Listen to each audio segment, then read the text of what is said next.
The reality is, my brothers and sisters, I know today there is a huge debate about music. I want to mention again, we spoke about logic a little bit earlier. We know from a religious perspective, the ruling. Let's speak about from a logical perspective. Wallahi, now I have done my own little research with non-Muslims.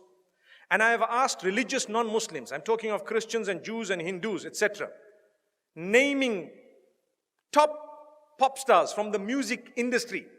Would you allow your children to listen to this person? Never. Would you allow them this? Never. Would you allow them that? Never.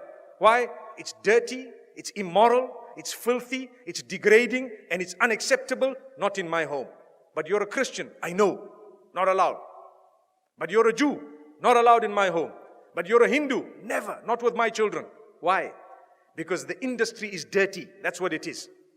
So people argue, no, there is maybe perhaps, I do agree.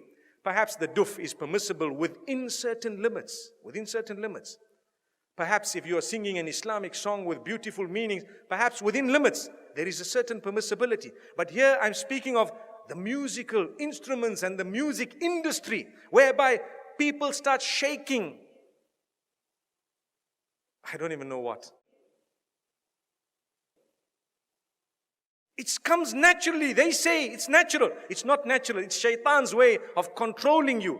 You listen to the beat continues. You start tapping your finger, you start moving your head. A little while later, you start moving the top of your body, and a little while later, you start moving the bottom of it.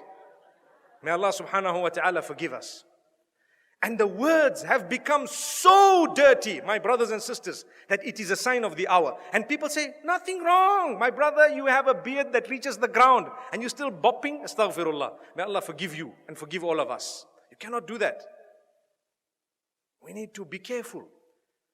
I want to teach you something very, very beautiful. Why don't you replace that with the Quran? Melodious recitation. Listen to Ra'ad al-Kurdi. Listen to anyone else that you would perhaps like, Sa'ad al-Ghamidi. Beautiful recitals of your choice. Abdul Basit, Abdul Samad, whoever else you like. There will be so many people. Replace it. It's beautiful. It's soothing.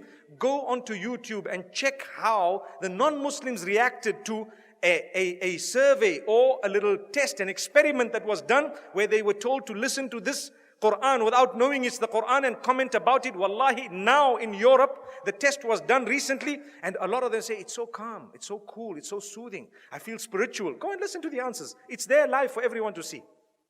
And we Muslims who have the Quran, we are not achieving any soothing, no comfort, no nothing from this. How and why? Surely you can replace it. I would rather be resurrected and arrive in the presence of Allah subhanahu wa ta'ala, having known as a person who gave up dirty music for the words of yours, O Allah. I didn't want to listen to all of this. I gave it up. I know there was a debate about halal, haram. I do know the majority of the scholars said it's not permissible. I do know some of them said, okay, within a certain scope it's okay. But remember, those who say within a certain scope it's okay, none of them say that the musical industry of today is permissible. Not even one of them.